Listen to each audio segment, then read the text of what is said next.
Carolina at the invitation of my good friend and fellow Appropriations Committee member Chuck Edwards, and saw with my own eyes the devastation and damage caused by Hurricane Helene's catastrophic flooding. Months after the storm, countless people remain without basic necessities of life, and the region will remain affected for years to come. My takeaway from these experiences is clear. Congress must act. We need to provide the necessary disaster recovery aid for states and communities as our fellow citizens rebuild and restore. Though relief efforts are ongoing, it will be months, if not years, before life returns to normal.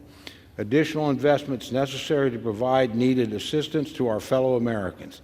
Today's measure fully funds our existing relief requirements, ensuring that help and resources can get to those who desperately need them.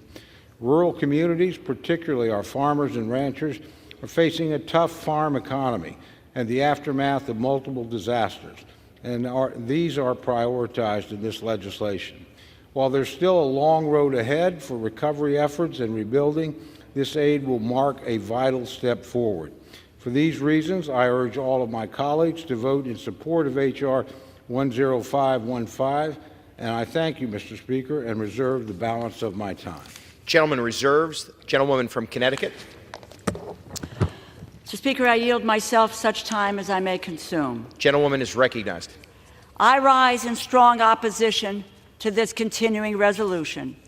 We had a strong bipartisan, bicameral agreement among the leadership of both parties at both ends of the Capitol to avert a disastrous and pointless government shutdown, to provide desperately needed disaster aid and emergency assistance, and to provide Congress with the time required to enact full-year bills, funding bills, for fiscal year 2025. That bill was a result of a compromise. There were things in it that Democrats liked and Republicans did not. And there were things in it that Republicans liked and Democrats would have preferred to leave out.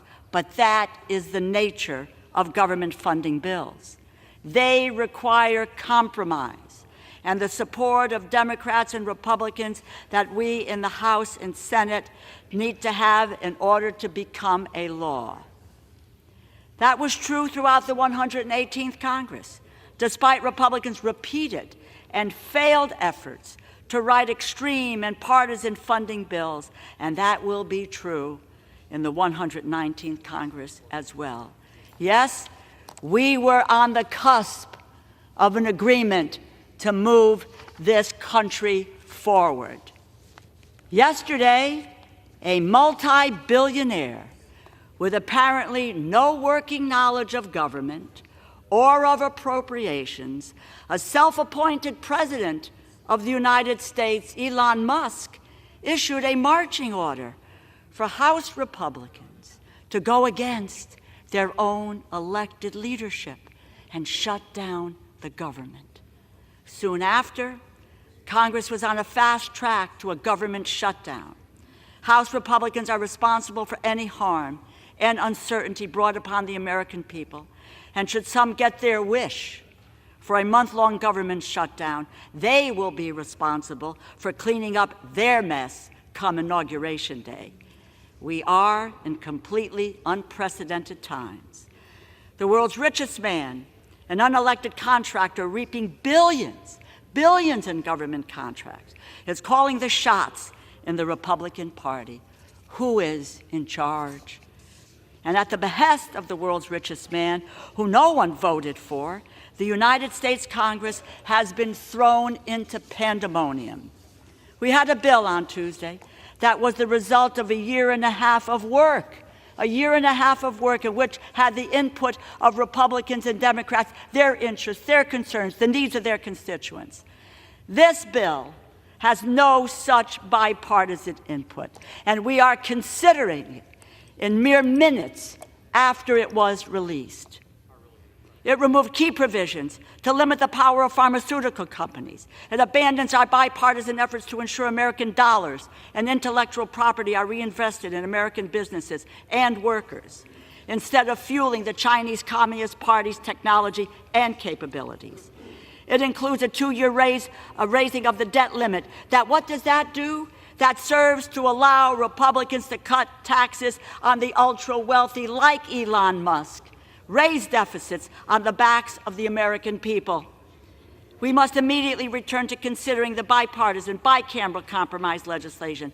That Speaker Johnson, Leader Schumer, Leader Jeffries, Leader McConnell, and the 4 corners of the Appropriations Committee reached earlier this week.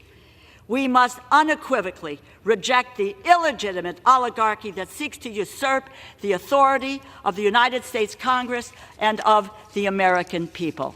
And with that, I reserve the balance of my time. Gentlewoman reserves. Gentleman from Oklahoma.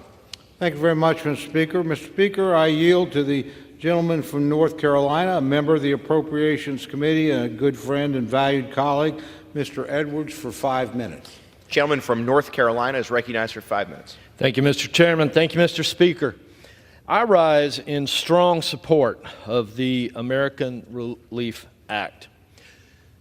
The basis of this bill, we all know, is a continuing resolution to fund the government to prevent us from shutting down until sometime into the first quarter.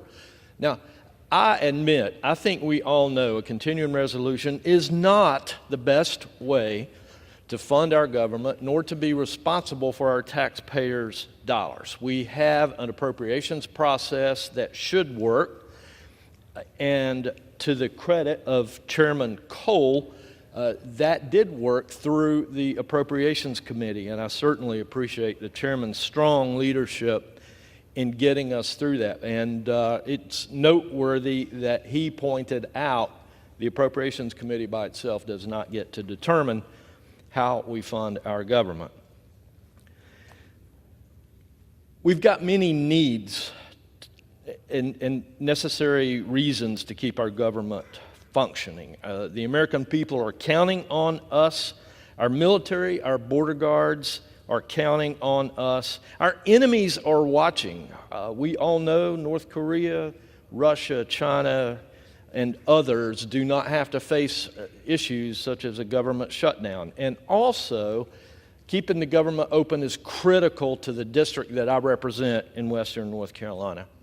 But I'd like to just take a moment and speak specifically to the disaster relief portion of this bill. As most of you are aware, North Carolina was hit by Hurricane Helene on September the 27th of this year, and we experienced unprecedented disaster and destruction. It's going to cost North Carolina about $58 billion to rebuild. This storm was the most deadly in North Carolina's history. We lost 126,000 homes that were either damaged or destroyed. Countless people are now homeless.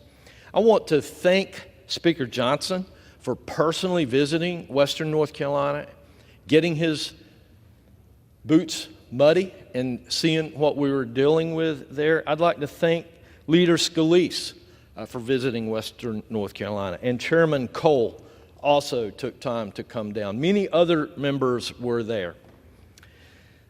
We're going to see a number of members on this floor argue against this bill. Mr. Speaker, I need to remind you that folks in Western North Carolina have been paying their taxes for decades that have gone towards funding disasters in every other part of this country, from California to the Midwest to the Gulf Coast, without argument. But, Mr. Speaker, now North Carolina needs our help. They need the help of this body. I'm sure some folks are going to speak against this bill. I urge you to think about the disasters that you may have experienced and what you've seen in the news and what you're hearing from me about the need in Western North Carolina. I even heard one member last week refer to recipients of disaster relief as coastal elites.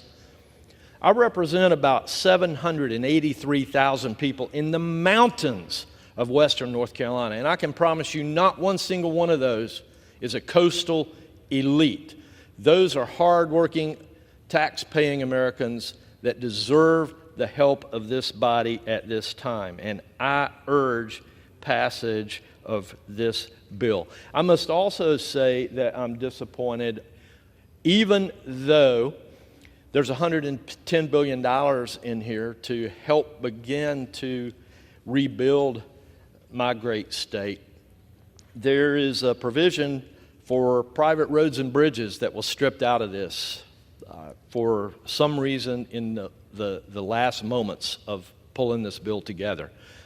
The folks from FEMA in Western North Carolina have told me the most significant difference that they see in this disaster versus those they've dealt with in other areas are the number of private roads and bridges that we have. And so I'm hoping, and I appreciate Chairman Cole offering to help me get this provision back in with some other vehicle at some other point in the future. So, members, I urge your support of this bill. North Carolina deserves and needs the respect and the help to rebuild. Mr. Speaker, I yield back. Gentleman yields. Gentleman from Oklahoma reserves. Gentleman from Connecticut. Mr. Speaker, I yield 1 minute to the gentleman from New York, the distinguished Democratic leader, Mr. Jeffries. Gentleman from New York is recognized.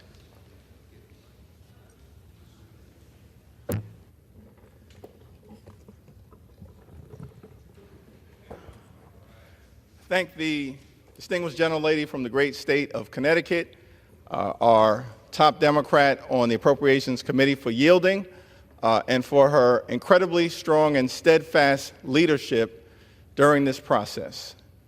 House Democrats, House Republicans, Senate Democrats, and Senate Republicans reached a bipartisan agreement to fund the government, prevent a shutdown, and meet the needs of the American people. We reached a bipartisan agreement to provide disaster assistance to people who had their lives turned upside down by extreme weather events, hurricanes, tornadoes, floods, and wildfires all across America. We reached a bipartisan agreement to be there for farmers and families, children, seniors, working class Americans all across the country. The men and women who serve this country in uniform and are veterans. House Republicans have abandoned that bipartisan agreement that we entered into in good faith. A bill that House Republicans negotiated gave us your word that we were going to move forward together on behalf of the American people. It was a Republican-drafted bill that was posted by House Republicans. And then one or two puppet masters weigh in, and the extreme MAGA Republicans decide to do the bidding of the wealthy, the well-off, the well-connected, millionaires and billionaires, not working-class people all across America. The bill that is before us today is just part of an effort to shut down the government.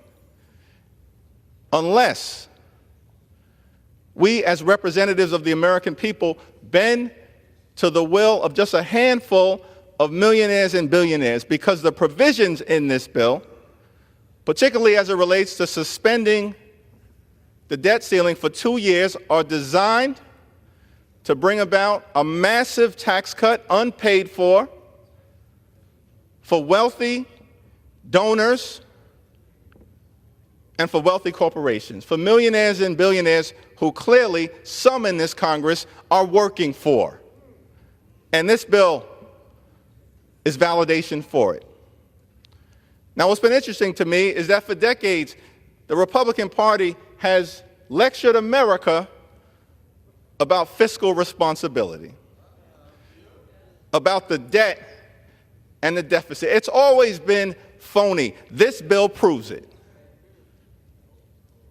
The one thing we do know is that every time a Republican president comes into office, the one thing we can count on Republicans to do is to pass a massive tax cut for wealthy Americans, and in the process, stick working class Americans with the bill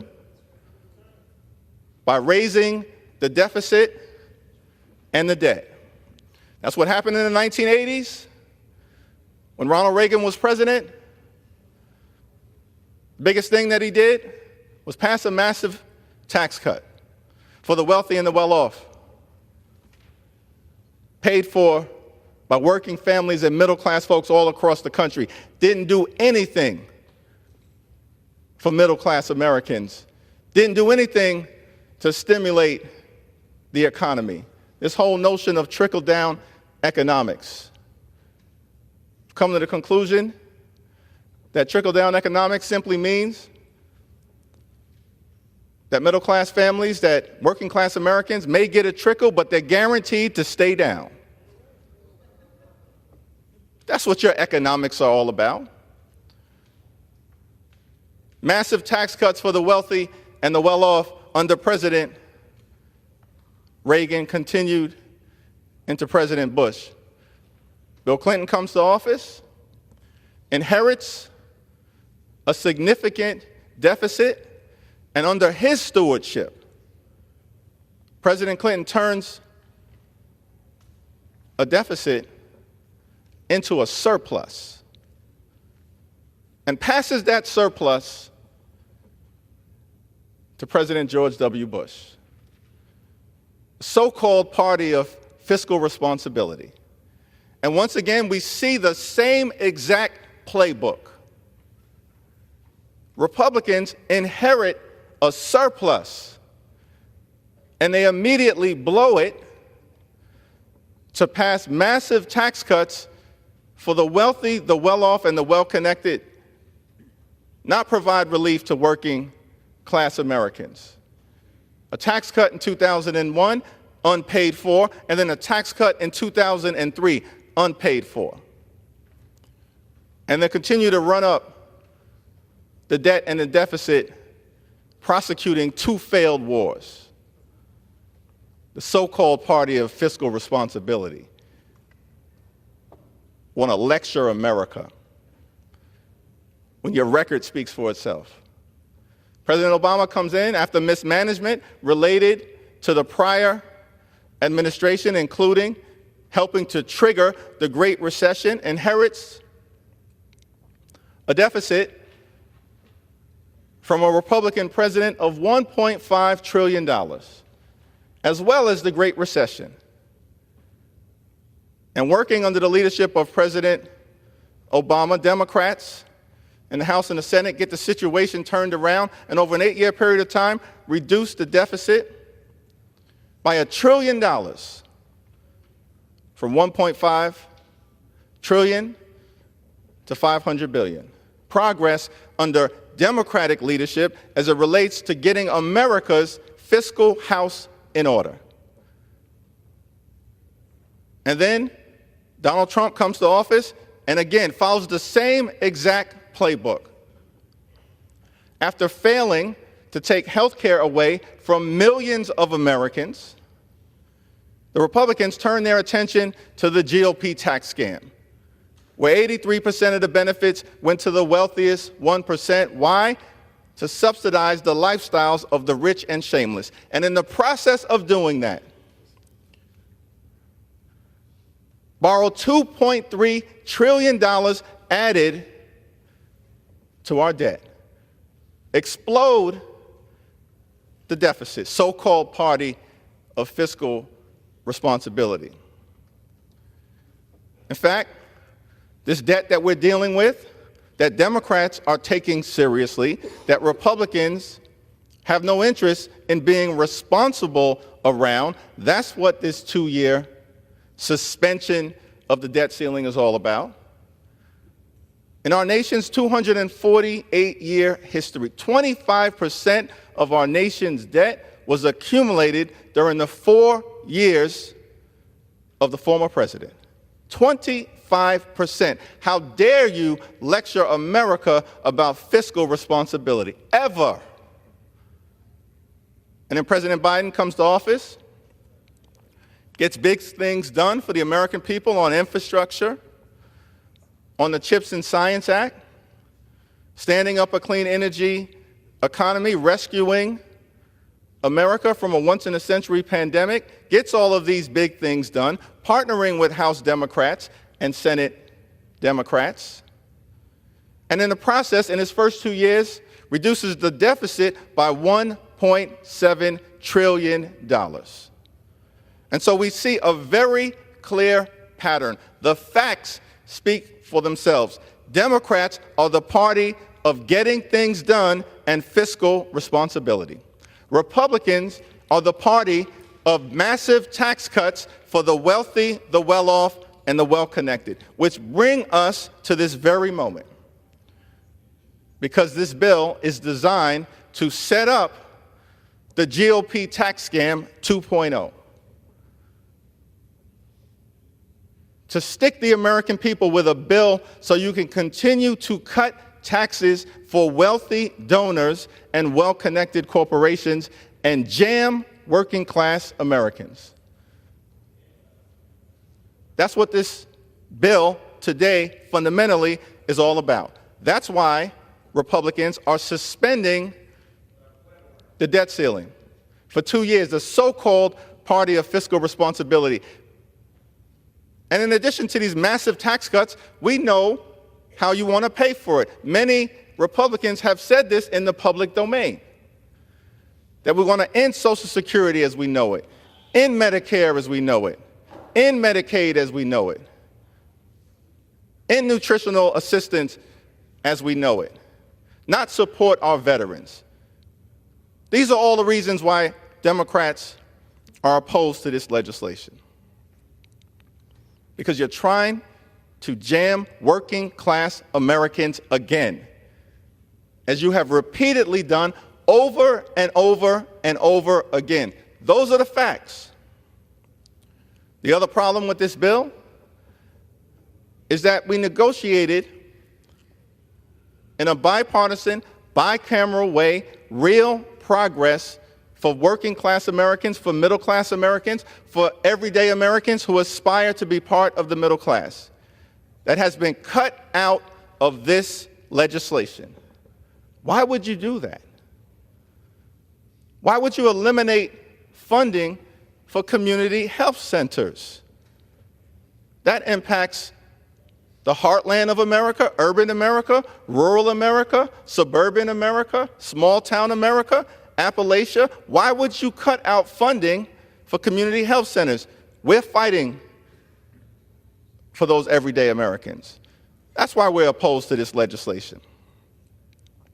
Why would you cut funding for nutritional assistance for children in America, for seniors in America, for veterans in America? Why would you do that?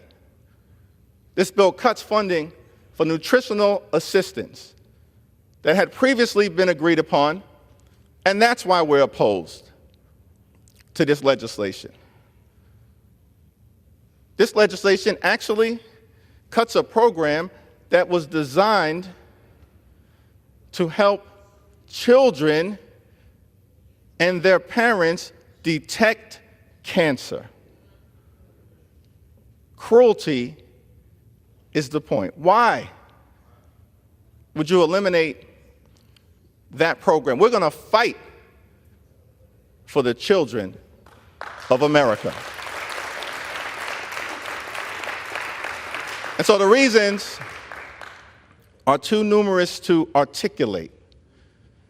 Though with my magic minute, I could do that. But we've laid out the challenges with this bill, the phoniness in claiming that extreme MAGA Republicans are about working-class Americans, or the party of fiscal responsibility. Nothing could be further from the truth. When you run up the debt and the deficit, middle-class families pay, working-class families pay, and we are going to defend them.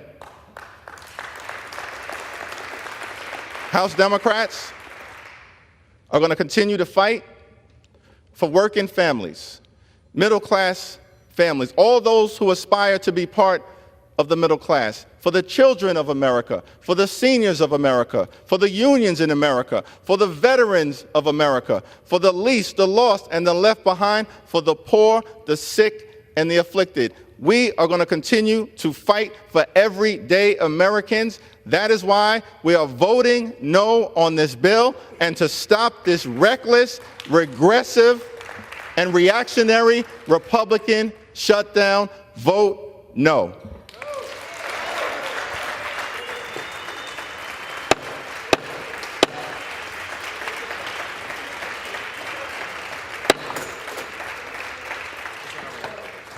The House will be in order. Members are reminded to direct their comments to the chair. The gentlewoman from Connecticut reserves. Yes. Gentleman from Oklahoma is recognized. Thank you very much, Mr. Speaker. Mr. Speaker, I recognize my very good friend, the distinguished gentleman from Missouri, Mr. Alford, for 2 minutes. The gentleman is recognized for 2 minutes. Thank you, Mr. Chair, and thank you, Mr. Speaker. I did not bring any fancy signs with me today. Those take hours to prepare, but I will tell you, if a shutdown occurs because we do not pass this continuing resolution today, it will not be a Republican shutdown. It will be a Democrat shutdown. And when it goes over to the Senate, it will be the Schumer shutdown. Will suspend. The gentleman will suspend. The House will come to order. The gentleman from Missouri has the floor. The gentleman is recognized. Mr. Speaker, this is not about millionaires. This is not about billionaires. This is about our farmers. This is about our military getting the pay that they deserve through the Christmas and New Year's. This is about the future of this nation. This continuing resolution, Mr. Speaker, before us, it is not a perfect solution. But this is a bridge that will allow us to continue the critical work of funding our troops, securing our border, supporting our farmers, caring for our veterans, and providing disaster relief for those in the Carolinas that we visited just last month, living in tents in freezing temperatures while illegal aliens are living at the Roosevelt Hotel in New York City. The gentleman will suspend. The House will be in order. Allow the gentleman to be heard. It is his time. The gentleman from Missouri is recognized. Mr. Speaker, Missouri has 87,000 farms. We are losing 1,000 farms in America each month. Our food security is national security, and the Democrats do not want to support our farmers because of the high inflationary costs that this administration has brought about and the low commodity prices. Farmers are going out of business. I don't understand this consolidation of farming in America and why the Democrats are in favor of that. We have got to support our farmers through this bill. We have got to support our disaster victims through this bill. And most of all, we must support America. We are not here for ourselves. We are here for those that we represent, the hardworking Americans who depend on us to set aside our differences and act with courage and responsibility. They deserve a government that works for them and not against us. And with that, I yield back. Gentleman yields. The gentleman from Oklahoma reserves. The chair would remind my colleagues to allow speakers to be heard. The gentlewoman from Connecticut is recognized. I just remind my colleague and friend from Missouri that the compromise bill had support for the farmers, overwhelming support for farmers and for American families as well. At this time, I yield 3 minutes to the gentleman from Massachusetts, the distinguished ranking member of the Ways and Means Committee, Mr. Neal. Without objection, the gentleman is recognized. Thank you, Mr. Speaker. We are in favor of every request that you asked for. These were modest agreements that were reached and rendered by both parties in an honest and public agreement. The Speaker of the House broke his word. That's why we're here. And to the gentleman from Missouri who just spoke, I've been here for a long time. You have never won a government shutdown. and you won't win this one either. Your currency in this institution is your word. We reached an agreement. We came to modest achievements. And a tweet changed all of it? Can you imagine what the next 2 years are going to be like if every time the Congress works its will and then there's a tweet? Or from an individual who has no official portfolio, who threatens members on the Republican side with a primary, and they succumb? This institution has a separate responsibility based upon the separation of powers. Members of Congress don't serve under presidents of the United States. It's called the national principle. I'm in favor of aid to North Carolina. I'm in support of aid to the farmers in Missouri. We come to the aid of the American family at moments like this, but you walked away from your word. You walked away from an agreement. That's what we're bothered by. A simple suggestion from the president-elect that you ought to abandon that principle? And this is what this is about. This is trying to raise the debt ceiling to disguise a big tax cut that they want to offer later on. In December of 2017, the TCJA was rendered, and my friends, particularly the ones that have been here for a while, you know what I'm about to say is true. You borrowed the money for a tax cut. $2.3 trillion for a tax cut for wealthy people. And when you see the distribution tables, you know who got what. We are trying to avert a government shutdown, but we're also trying to subscribe to the basic principle as outlined earlier. We reached an agreement. It was honorable. It came to the aid of everything you've asked for. And then you walk away from it? What about your word going forward here? What about the currency that I noted a moment ago? And I want to tell you, you cannot win a government shutdown, and you won't win this one either. We need to return to the original agreement and stick with it. The last word here I'm going to offer is this. It's expired. The Speaker of the House needed to keep his word on this The gentleman's time. The gentleman will suspend.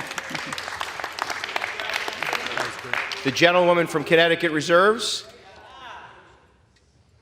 The chair would remind my colleagues to direct comments to the chair. The gentleman from Oklahoma is recognized. Thank you very much, Mr. Speaker. Mr. Speaker, I yield to my good friend, the gentlewoman from Florida, Ms. Luna, for 2 minutes. The gentlewoman from Florida is recognized for 2 minutes. Mr. Speaker, I've never actually voted for a CR, but I'm here today because I realize that the plan that's on the table currently to keep our government open, but also the promise from the only president in my lifetime who's ever followed through on all of his campaign promises to the American people. Excuse me, I'm not done talking. Give me the same respect we give you guys. The House will come to order. My colleagues are reminded the gentlewoman has the floor. She has the right to be heard. The gentlewoman has the right to be heard, and the gentlewoman would be reminded to direct her comments to the chair. The gentlewoman from Florida is recognized. From the only president in my lifetime who's fulfilled all of his campaign promises to the American people, has promised to cut hundreds of billions of dollars in reconciliation. You want to talk about shutting down the government. The deal that was negotiated was largely rejected by the American people, which, to Speaker Johnson's credit, pulled it from the floor, which is why we are here today. The deal on the table will keep the government open for the American people, and if you guys so choose to shut it down, it will be on you, but not the Republican Party. We will not be going back to the table. This deal stands as it is, so let you go back home on Christmas and explain to your people why you shut down the government, because we won't be doing it. The House. Furthermore, Mr. Speaker.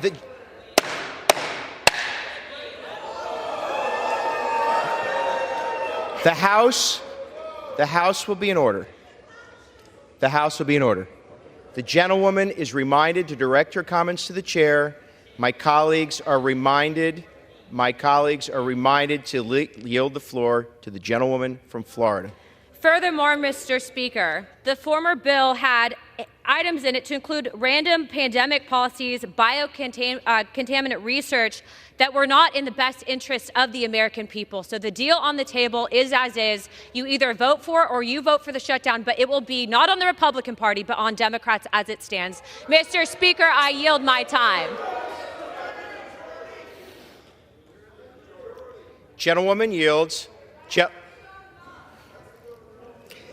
My colleagues, the chair acknowledges the emotion and passion behind all arguments. Please, the House will be in order. The gentleman from Oklahoma reserves. The gentleman from Oklahoma reserves. The gentlewoman from Connecticut is recognized. A deal is a deal. I yield 3 minutes to the gentleman from New Jersey, the distinguished ranking member of the Energy and Commerce Committee, Mr. Pallone. The gentleman is recognized.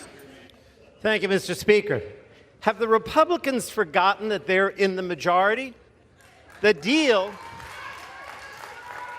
bill that was supposed to come up was posted and negotiated by the Republican Speaker. He posted it. He negotiated it. And you know that the bill that you're bringing up instead tonight will not pass. We will leave here tonight. This bill will not pass. And so you are the ones that are creating the shutdown. You have the power to decide what bills come to the floor. You are putting a bill on this floor that you know will not pass and will lead to a Republican shutdown. It's on you because you have the majority. Now, I want to talk about this other bill that was supposed to come up and that you refused to bring up. This bill was negotiated because we realized, for one, in our committee, the Energy and Commerce Committee, that people were suffering, right? They were suffering from high drug prices because of pharmaceutical benefit plans, PBMs, right? And so we put in the bill on a bipartisan basis a way of trying to bring prices down with PBM reform. We knew that consumers are being screwed all over the place, right? With shady things on website when they buy things, junk fees, all kinds of deceptive practices. So we put in on a bipartisan basis that we were going to get rid of junk fees, that we were going to get rid of deceptive practices, whether it went to a concert or a hotel or whatever it happened to be, because we cared on a bipartisan basis to try to bring prices down, to try to make things more fair for the consumer, for the American people. You took all that out. Why? Because a billionaire, Elon Musk, decided that we were going to act in favor, or the Republicans were supposed to act in favor of corporate interests, in favor of billionaires, in favor of special interests. That's what's going on here. You jettisoned all the things that we worked on a bipartisan basis to try to bring prices down, be fair to the American people, protect the consumer, protect the environment, protect safety, and instead you decide to simply go ahead with something that you know will not pass, that will shut the government down. Don't tell me this is on our watch. This is on your watch. You're the majority. You're responsible. This is not going to pass. The government's going to shut down, and the American people are going to suffer because of you as Republicans. I yield back.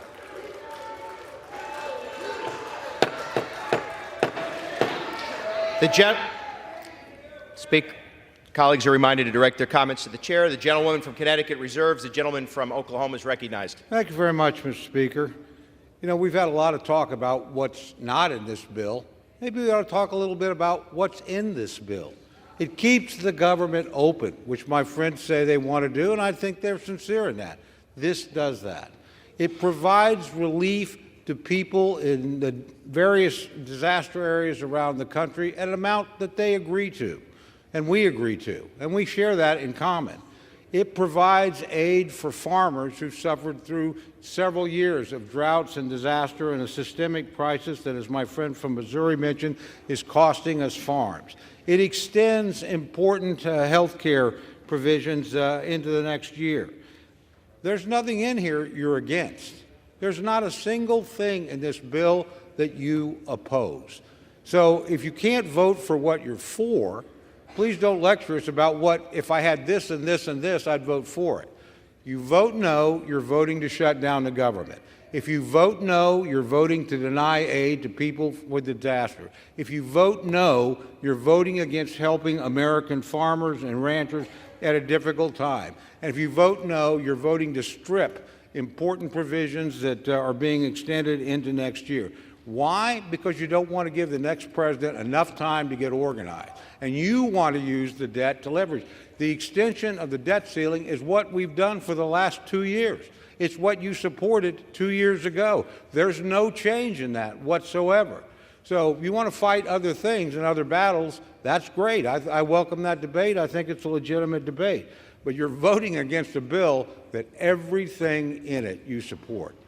Every single thing. And you're doing that for political purposes.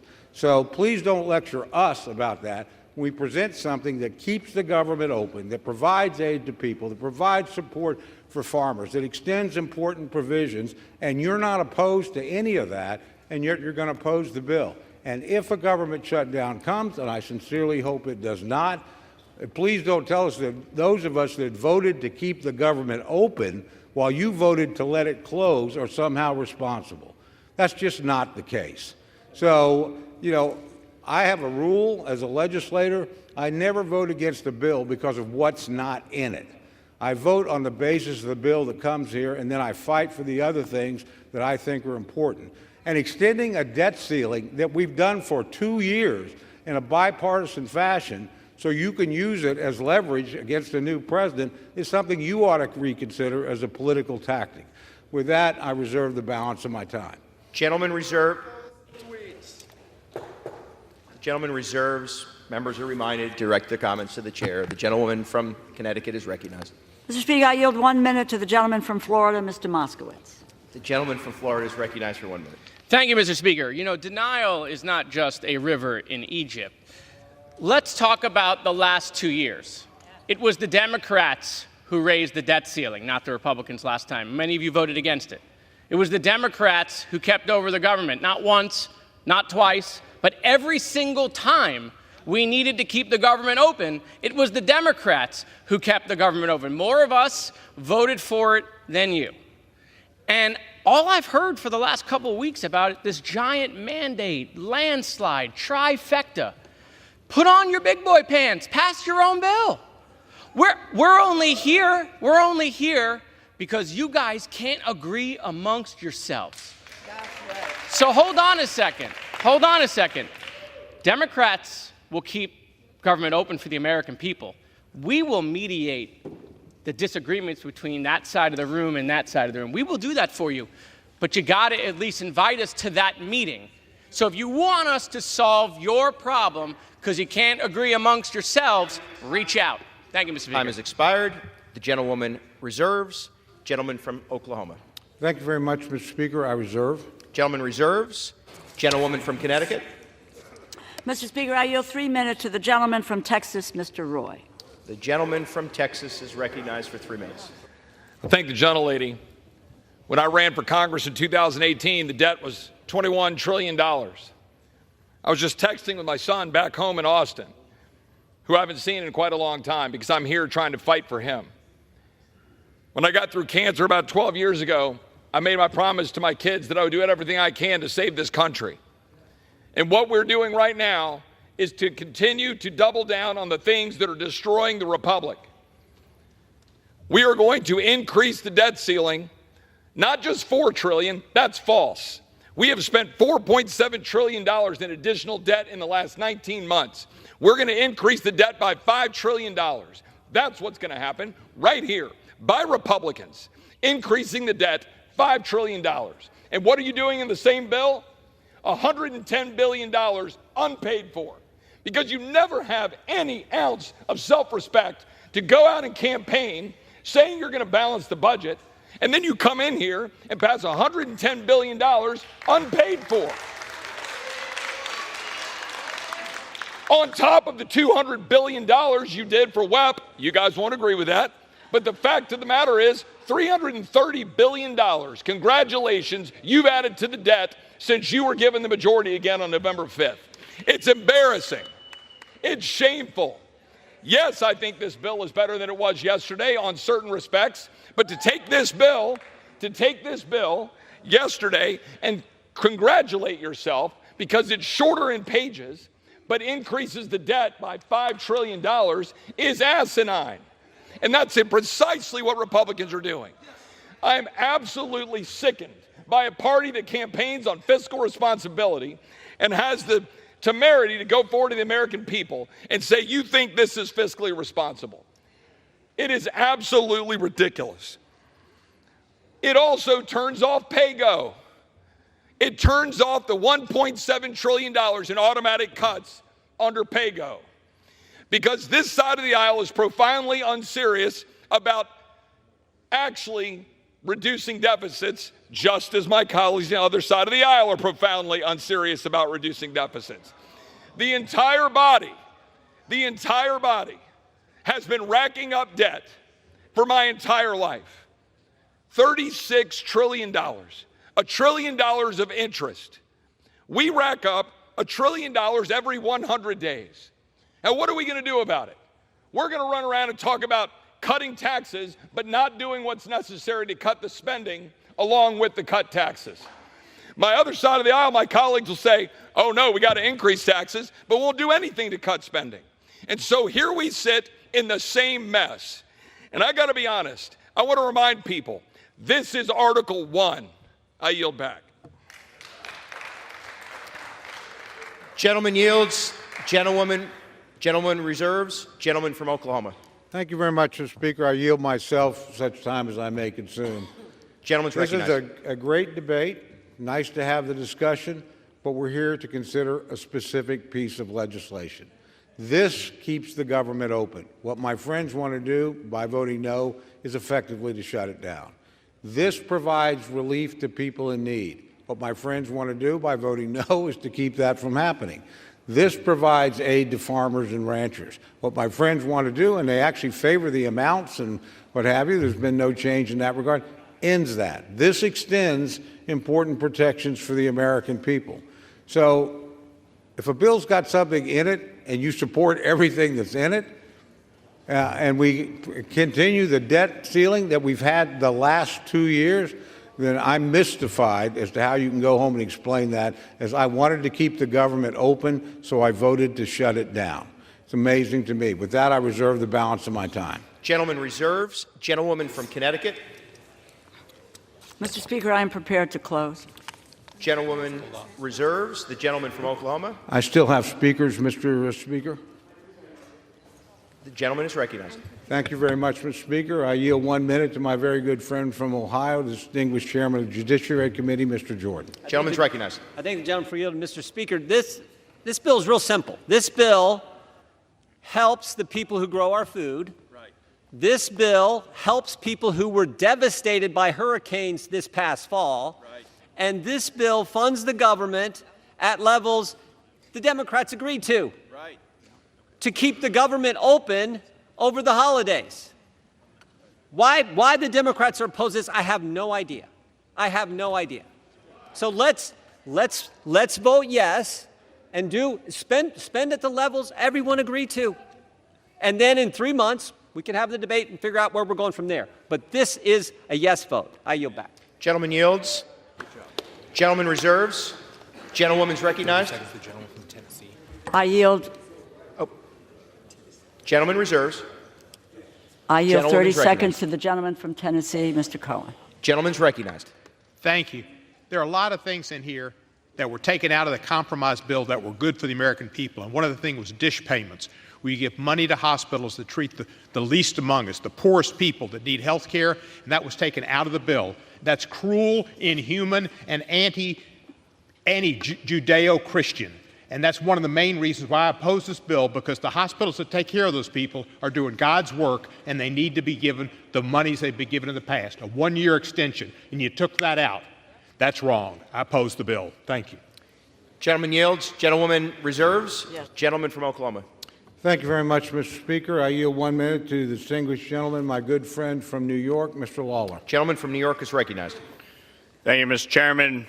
Mr. Speaker, we are approaching Christmas and Hanukkah. And Americans all across this country care about this debate. They care about the specifics. But what they won't understand is when you vote no to continue funding the government to provide the services that they rely on. This is a clean CR. If you don't like it because it doesn't have a whole list of ornaments on the Christmas tree, I'm sorry. But the fact is that we are keeping the government funded. By the way, I would remind my Democratic colleagues, we could actually do our appropriations work if my senior senator from New York passed a single solitary appropriations bill on the Senate floor. He passed exactly 0. The fact is, we have to keep the government funded. That is our responsibility. An additional 30 seconds. Gentleman's recognized. We have to keep the government funded, live to fight another day. The fact is that we are not shutting the government down before Christmas. And I think everyone here has a responsibility to keep the government open and funded, and it requires a yes vote on this CR. It requires a yes vote on disaster relief. It requires a yes vote on providing our farmers the support that they need to put food on the table of the American people. And with that, I yield back to the chairman. Gentleman yields. Gentleman reserves. Gentlewoman's recognized. Yes. Speaker, I'm prepared to close. Gentleman reserves. The chair, I'm also prepared to close. Gentleman reserves. The gentlewoman from Connecticut is recognized. The American public has been clamoring for this body to work together, Democrats and Republicans, across the aisle, to do what is in the best interest of the American people. To that end, and to give credence to what the American people are clamoring for so they begin to have trust in us again and what we do in this body, is that we've been working since last August of 2023, on a supplemental disaster relief bill. We worked assiduously over the next several months, day in and day out. And I would just say to my colleagues on the other side of the aisle, I recognize I am part of what's called the Four Corners, and it was the Four Corners of the Appropriations Committee, Mr. Cole and myself and Senator Murray and Senator Collins, who wanted to get these bills done, the appropriations bills done, by December 20th, because we believed that we could have done it and get these bills done. We were told no. We were told no. That we had to have a continuing resolution that would carry us into next year. No government should be run by continuing resolutions. That is not good governance. But there are those in this body who don't know how to govern and don't care about governing. So we worked hard over the last several weeks, back and forth and back, to say, we can accept this, we can't accept that. We will do this, we will do that. We worked hard. And to talk about what some of my colleagues have said, the Democrats are in the minority in this body. When you have the pen, which is what the Republicans have, they write the bill. They write the bill. They post the bill. They agreed on a bill. They signed it. And you know what?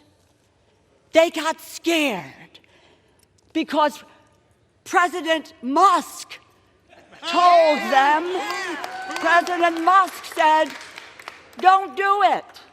Don't do it. Shut the government down. Imagine. What does he know about what people go through is when the government shuts down? Are his employees furloughed? Hell no. Is he furloughed? No. And when you shut the government down, people don't get paid. And maybe if none of us got paid if the government shut down, some people on the other side of the aisle would feel differently about where we're going in this effort. We had an agreement. But you know, this is not different from what we've experienced over the last year and a half or so. Think about it. Biden, McCarthy, deal, come together. Next day, walk away. Johnson, Schumer, deal. Next day, walk away. And now this deal, walk away from it. Who do we trust in this body? And above all, can the American people trust us? Trust us with their lives. When we had a moment, when we came to agreement as Democrats and Republicans, and then we were able to say, let's move forward this country. You know, one of my colleagues, I think it was Congressman Neal, who said this. The only currency we have in this body is our word. That's our credibility. That's our bond with each other.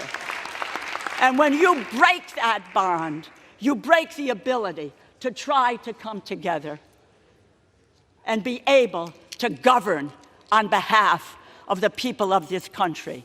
What was left out of this bill, I understand what's in it, but what's left out is unconscionable, particularly in the areas of maternal Gentlewoman's mortality. time has expired. I implore my colleagues to vote no on this bill.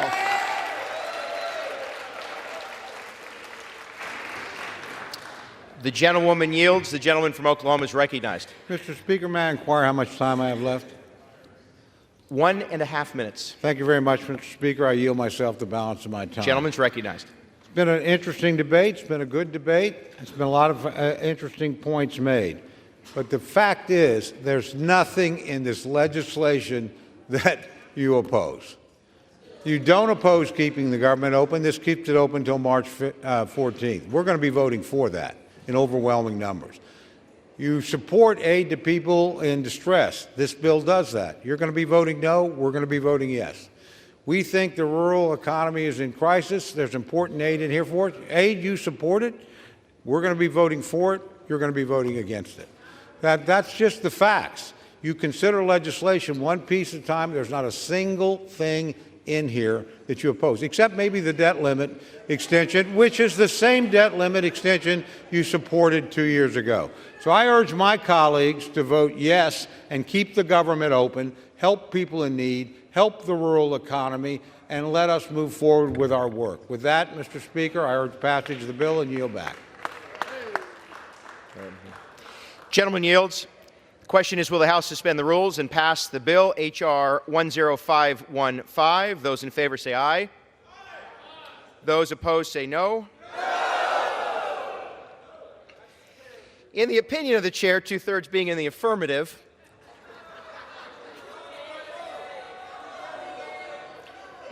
for what purpose does the gentlewoman from Connecticut seek recognition? Guess what? I request a recorded vote.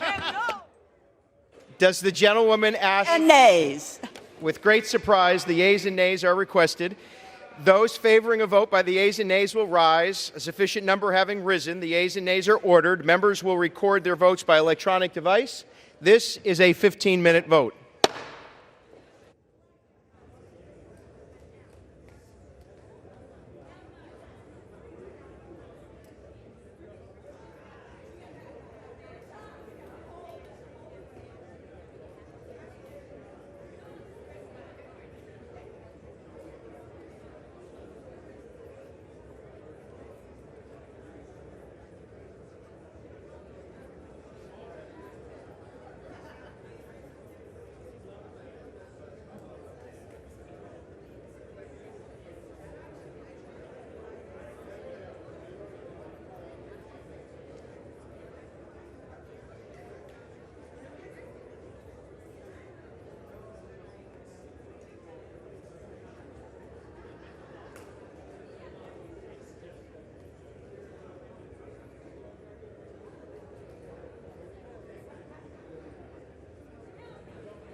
On this vote, the yeas are 174, the nays are 235, one voting present, two-thirds not being in the affirmative. The rules are not suspended and the bill is not passed.